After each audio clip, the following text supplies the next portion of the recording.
Well, the princes of the Catholic Church have started to gather in Vatican City to get ready to choose the next pope. 107 of the 115 eligible cardinals held their first meeting yesterday before the start of the election, known as a conclave. That's when all of the cardinals will meet in the Sistine Chapel to cast their vote. Now, the cardinals are swearing an oath of secrecy and will be closed off from the outside world until a new pope is chosen. And joining us is Terence Tilley, PhD and chair of the Department of Theology at Fordham University. Terence, good morning. Thanks for joining us again. Good morning. Thank you. So this is a kind of an exciting time. There's a lot of stuff going on in Vatican City now. Busy work. And the cardinals are meeting in a series of meetings that are pre-conclave meetings. What are they going to be discussing? These are called general congregations, and all the cardinals, not only the electors, meet together to set up the rules and the patterns and the processes for the conclave. They'll also take a look at each other, and they'll basically do a little politicking, a little exploring, a little thinking about what they want in the next pope.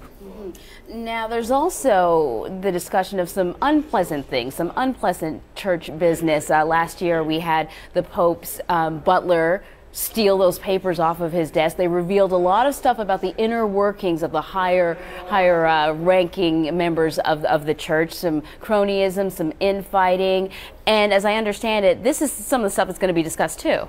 It's possible. It's not certain. The current Benedict XVI reserved these papers to the next pope, but the three older cardinals who are not electors may choose to share the information with the cardinals.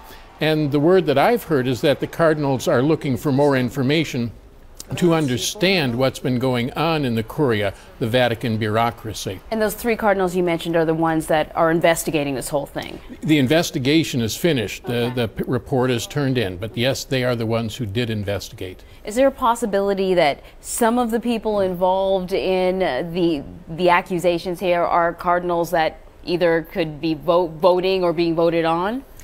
It's possible, but we simply don't know at this point. That's one of the reasons I think that there's some call for more transparency about the process and about the report by some of the cardinals. Right. So there's the issue, there's the issue of some people have said, speaking of transparency, that the Vatican Bank needs to be a little more transparent. Of course, you know, the sex abuse scandals continue to hang low. Is this all going to overshadow the conclave, do you think? I think it's going to affect the conclave, but I don't think it will overshadow it. This is a unique conclave. We have a resigned pope.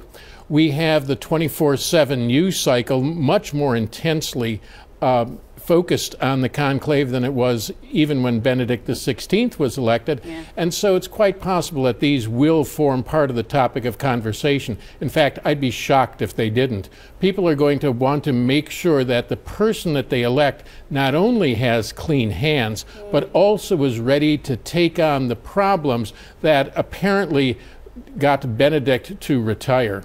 Yeah. Of course, not the first time the Roman Catholic Church has had to deal with scandal.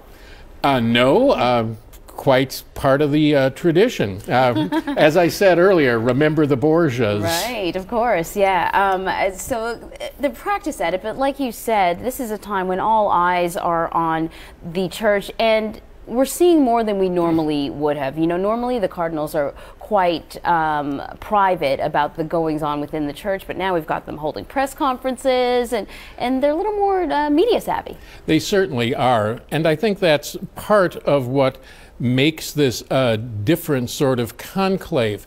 The transparency that people are looking for, you mentioned the Vatican Bank earlier, it's been very opaque. They may be perfectly good and just and upright and all that and economically pure. They may be laundering money, but it's so opaque that we can't know. There's a new director of the bank, so that's being worked on. But there is still a lot of opacity in the government of the church. And people are watching closely. Terence Tilley, PhD and chair of the Department of Theology at Fordham University. Thanks for joining us this morning. Thank you, Mer.